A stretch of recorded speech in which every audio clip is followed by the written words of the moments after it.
Aí vem um monte de meninos dando uma de mestres e que nunca foram alunos. Abílio Santana e Eliseu Rodrigues são pastores um tanto quanto polêmicos. Dessa vez, entraram em uma polêmica entre si sobre assuntos escatológicos. Eliseu Rodrigues pregou a respeito de Apocalipse, fez a sua interpretação, e Abílio Santana veio em suas redes sociais e refutou Eliseu Rodrigues. Essa treta foi parar nas redes sociais, e tudo isso você vai ver agora. Se você quer ficar por dentro de tudo o que acontece no meio gospel e também na grande mídia, se inscreva agora em nosso canal, ative o sininho e coloque para receber todas as nossas notificações, dê um toque no botão curtir para nos apoiar. E sem muita demora, vamos ao vídeo. O pastor Eliseu Rodrigues esteve pregando em um evento quando ele disse isso sobre Apocalipse. Confira. Você já ouviu a gente pregar que quando chegar no céu não vai ter mais tristeza? Vai sim.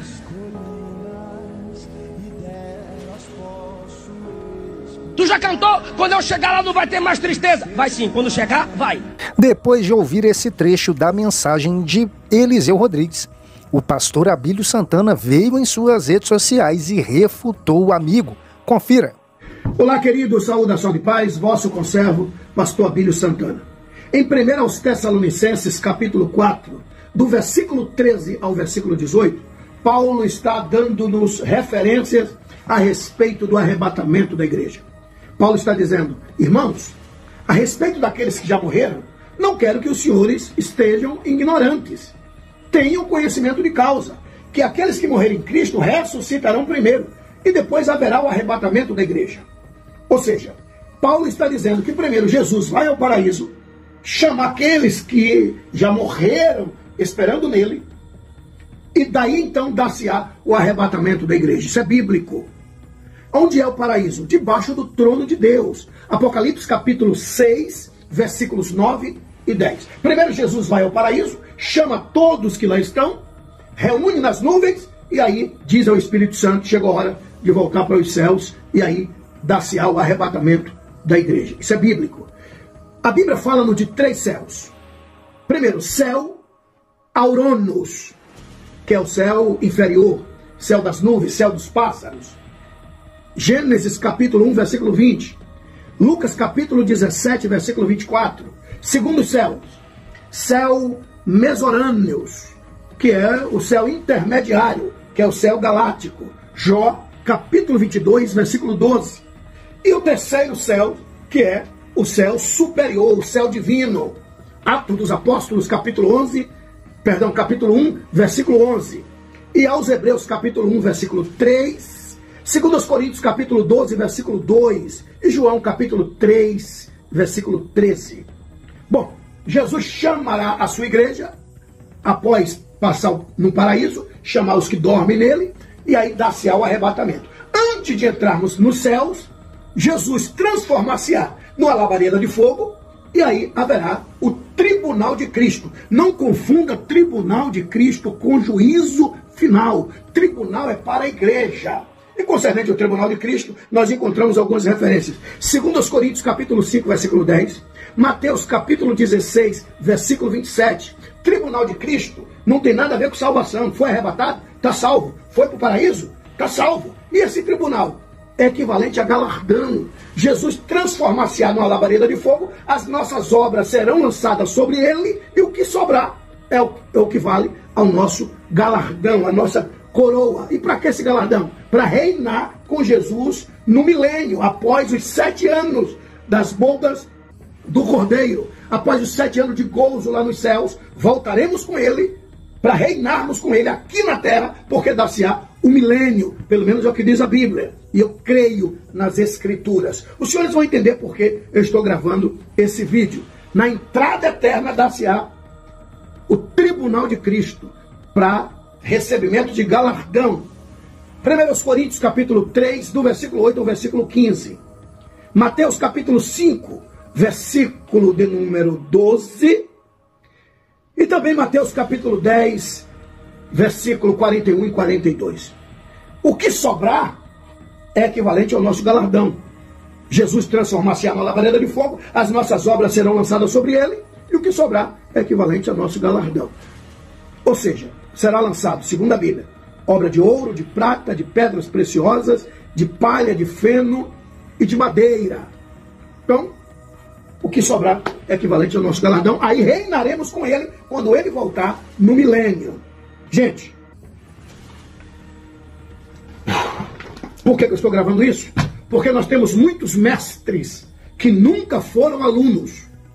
Nós temos um monte de mestres na levada chamada hoje que nunca foram alunos.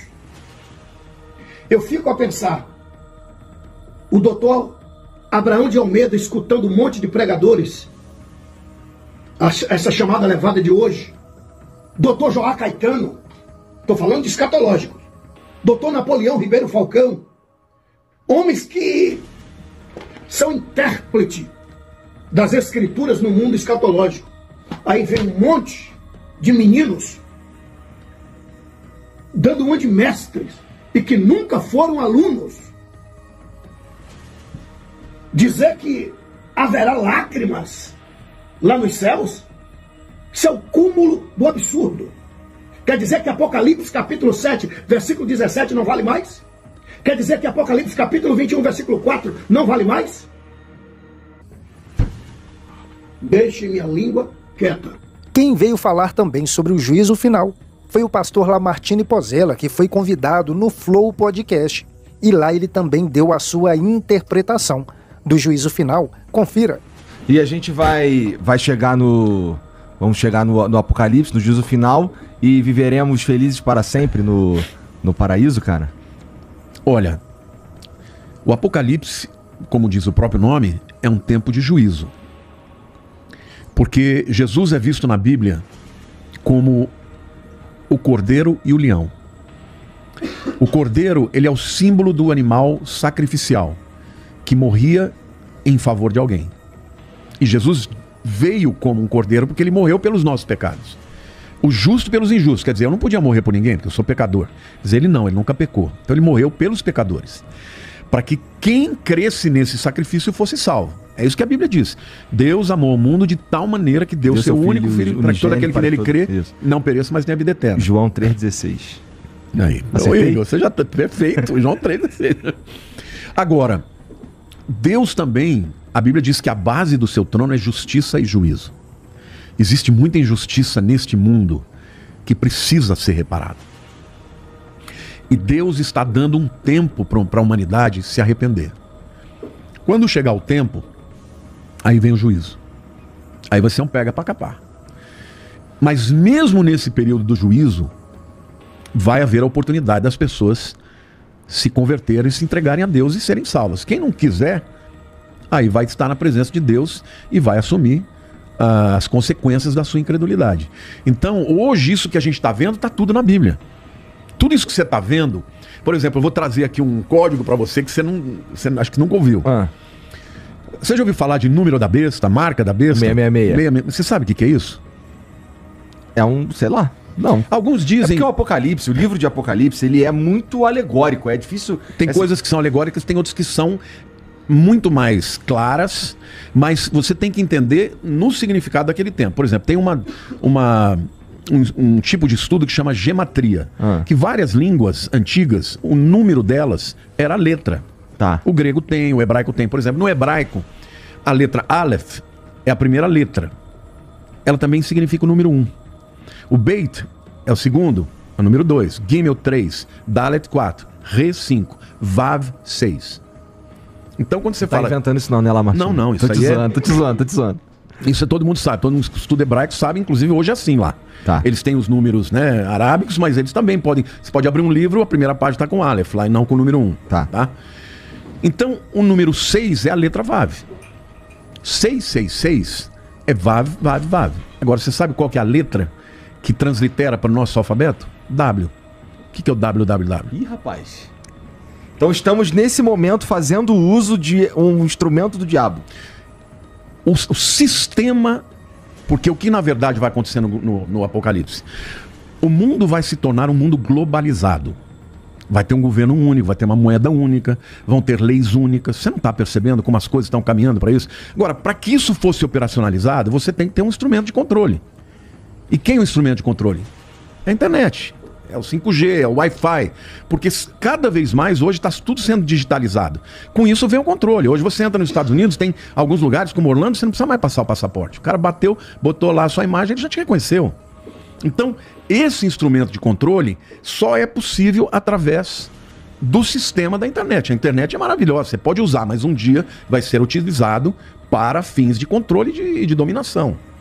Hoje, por exemplo, você já tem economistas de bancos centrais no mundo falando que tem que digitalizar a moeda, acabar com a moeda papel. Eu falo disso desde 92, meu amigo. Eu falo isso desde 92, que vai acabar a moeda, vai ser moeda única. Isso vai acontecer, porque quando você tem o dinheiro, você pegar o povo judeu, por exemplo, ao longo da história eles foram muito perseguidos. Como é que eles se viravam quando eles fugiam de um lugar para o outro? Eles iam com as malinhas dele, com as joias, e com ouro em qualquer lugar que você vai, vale dinheiro. Eles começavam a vida. Povo trabalhador e tal, né? Agora, cara, o dia que teu dinheiro não é mais papel, você é cancelado. Você tem e não tem.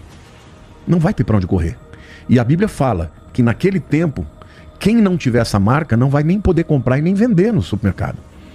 Ou seja, hoje, eu me lembro que o Guto estava até em Israel, ele foi fazer uma visita para um amigo dele, um judeu lá, cristão, numa loja, e ele estava lá batendo papo, o cara virou e falou assim: cara, eu tô doido, eu tô com medo, porque um camarada aqui, um cliente veio, comprou um produto, na hora que eu falei, como é que você quer pagar? Ele no cartão. Ao invés de tirar o cartão, ele botou a mão assim, na máquina, a máquina leu e pagou. Ele falou, o que é isso? A mão direita, do jeito que a Bíblia diz. Agora vem o Elon Musk que está dizendo que tem que botar o chip na testa, onde a Bíblia diz. Então nós estamos entrando agora já numa seara onde claramente o mundo está se preparando para uma dominação. Você pegar o Klaus Schwab, que é o presidente do Fórum Econômico Mundial, já ouviu falar sobre isso? O grande reset? Já. Então, o que é um reset? É você pegar, dar um boot no computador e começar tudo de novo. Esses caras estão falando disso.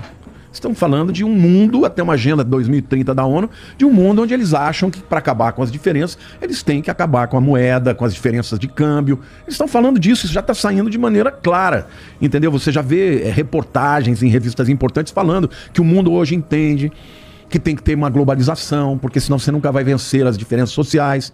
Só que hoje esses caras interferem até nos projetos que são votados nas nações.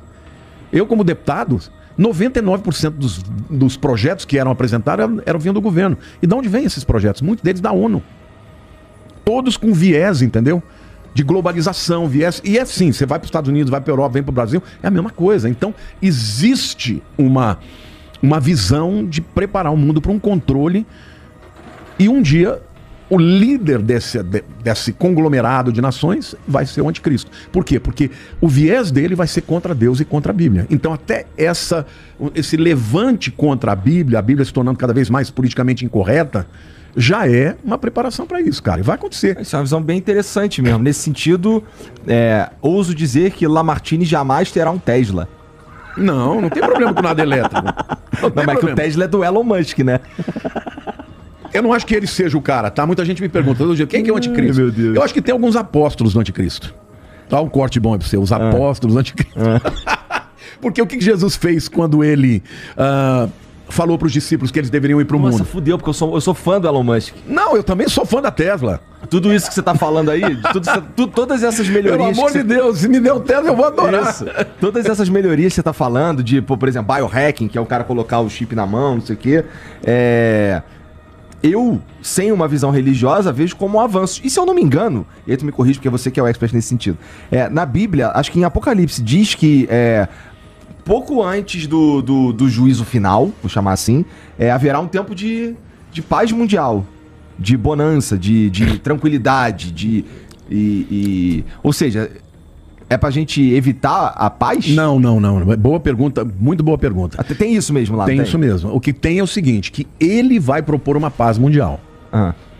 E todos nós devemos pregar a paz. Jesus diz, a minha paz vos dou. Esse é o rei da paz. Bem-aventurados os pacificadores. A nossa mensagem tem que ser de paz. Então a gente sempre tem que propor... Ele é o príncipe da paz. Ele é o príncipe da paz. E se eu estou falando em nome dele, eu tenho que ser pacificador, né? Jesus diz, bem-aventurados os pacificadores, né? A gente não pode ficar provocando guerra, ao contrário, nós temos que promover sempre a paz. Só que tem a falsa paz. Qual é a falsa paz? É a paz que ela vai ser, num primeiro momento, a ausência de um conflito. Eu acho que esse acordo de paz que vai dar o início à grande tribulação, porque em Daniel capítulo 9 diz que o anticristo, ele vai iniciar o seu reinado com um acordo de paz com muita gente. Só que o acordo de paz dele vai ser o seguinte: o que é que prejudica a paz? Religião prejudica a paz. Então nós vamos ter que acabar com religião, porque religião é um preconceito que você tem com o outro. Então nós vamos ter uma religião que seja sincrética, que tem um pouco de todos, mas você não vai ter liberdade de manter a sua fé do jeito que é. Entendeu? Outra coisa, é uma paz, porém vocês vão ter que se submeter a mim. Porque é isso que o livro de Apocalipse fala. E nessa hora, quem não se submeter, ele vai matar. E aí já dizia o grande filósofo Falcão do Rapa que paz sem voz não é paz, é medo. É isso aí. E vai ter muita gente. Agora, quando você está dentro de um sistema onde você não tem para onde fugir, eu sou totalmente favorável à tecnologia, eu uso tecnologia. Eu acho esse negócio de celular, eu acho maravilhoso. Eu me lembro que a primeira vez que eu fui no Epcot Center, em 1993, janeiro de 93, eu entrei naquela bola lá, que é o Earthship, como é que é? Spaceship Earth, a espaçonave Terra, né? Eu já vi, mas nunca fui. Você entra num carrinho, ele vai passando a evolução da humanidade. Quando chegou no futuro, tinha uma menina nos Estados Unidos, num tablet, conversando com uma menina no Japão, assim, vendo uma outra. Eu falei, isso é uma palhaçada, isso não vai acontecer nunca. Cara, eu sou já mais velho, eu vi o nascimento do computador, do celular. Nós estamos vivendo num tempo onde a multiplicação exponencial do conhecimento é bíblico, inclusive. A Bíblia diz que no final dos tempos, as pessoas correriam de um lado para o outro e o saber se multiplicará. É o que está acontecendo hoje. Então, muitas dessas tecnologias são maravilhosas. São maravilhosas, porque elas têm benefícios. Mas o problema, por exemplo, eu num livro que eu escrevi, o Apocalipse, a maior profecia do mundo, eu estudei muito numa universidade, fiz cursos livres, né? Que chama Singularity. É uma universidade só de grandes cientistas que falam de evolução, de como que o mundo vai ficar, e eles assim antecipam muito. Lá eu li a respeito de um tipo de tratamento para depressão com eletrodos com ímãs. E lá eu li que a coisa era muito boa. Mas tinha no artigo, um artigo que eu até botei no meu livro, que algumas pessoas falaram que melhoraram da depressão, mas por outro lado elas começaram a questionar os princípios de fé que eles tinham. E na época eu tinha um amigo muito querido da minha igreja que tinha depressão. Uma depressão profunda, que nenhum remédio conseguia tratar. E eu me lembro que a esposa dele, eles eram muito próximos da gente, falou assim pra mim, você acha que eu devia fazer? Eu falei, eu acho. Porque ele tá tão mal. E você sabe o que ele fez? Ele foi curado. 3 meses de terapia, o cara não teve mais depressão. Era químico, era um problema químico. Então, é óbvio que tem uma série de benefícios. Só que, onde está o pulo do gato? Na hora que você insere uma coisa dentro de você, por exemplo, o Elon Musk, por que ele quer botar os nanorobôs aí? Porque ele diz que com a inteligência artificial, você não vai mais conseguir enfrentar as máquinas.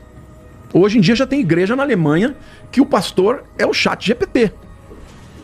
Filas indo para lá. Então, ao invés do pastor pregar, ele vai falar, fale sobre esse tema. E o ChatGPT prepara um sermão de 3, e o cara aparece lá, até com como é que chama o bonequinho lá, sei lá, o ícone, o avatar.